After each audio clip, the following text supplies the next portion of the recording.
Hi friends, இந்த வீடியோவில் நம்ம சுவையான மோர் குழம்பு எப்படி செய்யலாம்னு சொல்லிட்டு பார்க்கலாம். அதுக்கு ஃபஸ்ட்டு நான் துவரம் பருப்பை கொஞ்சமாக தண்ணியில் ஊற வச்சுருக்கேன். நான் மோர் குழம்பு செய்கிறதுக்கு அடுத்தது வெண்டைக்காய் எடுத்துருக்கேன். வெண்டைக்காய் நல்லா ஃப்ரெஷ்ஷாக கழுவிட்டு இது சின்ன சின்ன துண்டெல்லாம் கட் பண்ணி வச்சுக்கலாம். இதோட முத்தின வெண்டைக்காய் சேர்த்துக்கக்கூடாது, அது டேஸ்ட்டு நல்லா இருக்காது. பிஞ்சாக இருக்கிற வெண்டைக்காயை பார்த்து எடுத்துக்கோங்க. அதுக்கப்புறம் ஒரு பேனில் கொஞ்சமாக எண்ணெயை ஊற்றி அதில் நம்ம வெண்டைக்காயை ஃபஸ்ட்டு வதக்கிடலாம். நல்லா வெண்டைக்காய் அந்த குழகுழப்புலாம் போயிட்டு நல்லா சுருளை நல்லா வதக்கிக்கோங்க. அப்புறம் நல்லா வதக்கும் போது தான் அந்த மோர் கூட கலந்து நம்ம சாப்பிடும் போது டேஸ்ட்டு சூப்பராக இருக்கும்.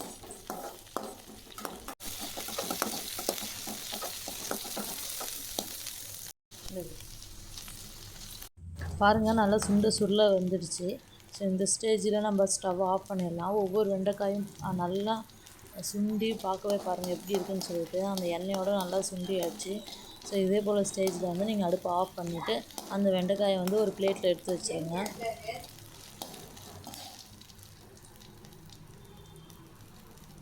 மிக்சியில் இப்போ நம்ம ஊற வச்ச பருப்பை சேர்த்துக்கலாம்.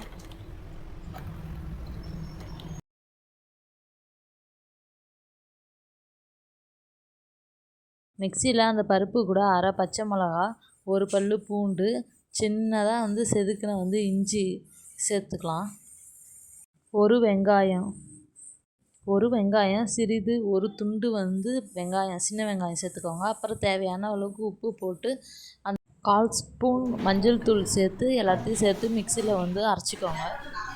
அதுக்கப்புறம் ஒரு பேனில் கொஞ்சமாக எண்ணெயை ஊற்றி கடுகு போடணும். கடுகு நல்லா பொரிஞ்சு வந்ததும் நம்ம வெள்ளை உளுத்தம்பருப்பு கொஞ்சமாக சேர்த்துக்கோங்க. 1 ஸ்பூனு, சின்ன சீரகம் 1 ஸ்பூனு சேர்த்துட்டு அதில் கொஞ்சமாக கருவேப்பிலை, ஒரு பட்டை மிளகாயை 2ஆக கட் பண்ணி சேர்த்துக்கலாம். எல்லாத்தையுமே சேர்த்து நல்லா அந்த எண்ணெயோட லேசாக மிக்ஸ் பண்ணிக்கோங்க. அதுக்கப்புறம் நம்ம அரைச்சி வச்சுருந்த அந்த பேஸ்ட்டை இதில் நம்ம சேர்த்துக்கலாம்.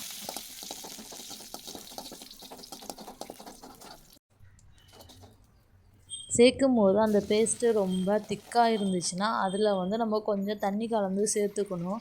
அது தண்ணியோட அந்த சூட்டோடு நல்லா கிளற அந்த தடுப்புக்கு வந்ததுக்கப்புறம் தான் நம்ம அடுத்ததே செய்யணும். அதனால் ஸ்டார்டிங்கிலே நம்மளுக்கு தடுப்பாக இருந்துச்சுன்னா அதில் கொஞ்சம் தண்ணி சேர்த்துக்கோங்க. அது கொஞ்சம் கொதிச்சாதான் மோர் குழம்புக்கு நல்லாயிருக்கும். சில நேரத்தில் அடி பிடிச்சிரும், அதனால் கிளறி விட்டுட்டே இருங்க கொஞ்சம் தடுப்பாகிற வரைக்கும்.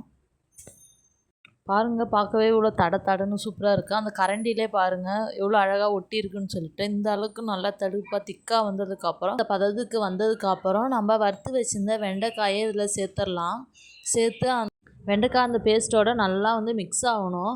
அதோட நல்லா கலந்துக்கோங்க. இது ஒரு 15 நிமிஷம் கொதிக்க விடுங்க. அப்போ தான் அந்த பேஸ்ட்டோட அந்த வெண்டைக்காயை நல்லா உள்ளே அப்சர்வ் ஆகி சாப்பிடும் போது செம்ம டேஸ்ட்டாக இருக்கும். அதனால் 15 நிமிஷம் அப்படியே கொதிக்க விட்டுருங்க.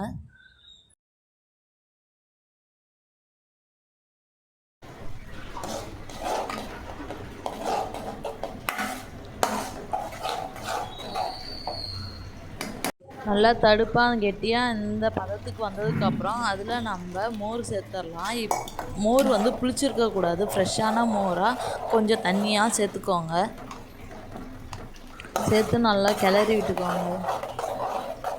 எல்லாத்தையும் நல்லா கிளறி விட்டு உப்பு செக் பண்ணிவிட்டு ஒரு 15 நிமிஷம் கொதிக்க விடுங்க.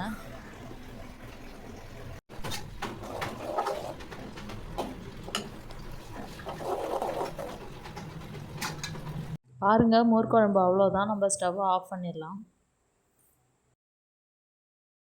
நான் மோர் குழம்பு ஒரு பாத்திரத்தில் மாற்றிட்டேன். எடுத்து கொஞ்சமாக சாப்பாடு வச்சு அது நடுவில் மோர் குழம்பு வச்சு அந்த வெண்டைக்காயோட சாப்பிட்டா செம்ம டேஸ்ட்டு. இது கண்டிப்பாக ட்ரை பண்ணிவிட்டு எப்படி இருக்குன்னு சொல்லுங்கள். இந்த வீடியோ உங்களுக்கு பிடிச்சிருந்தா நம்ம சேனலை சப்ஸ்கிரைப் பண்ணுங்கள்.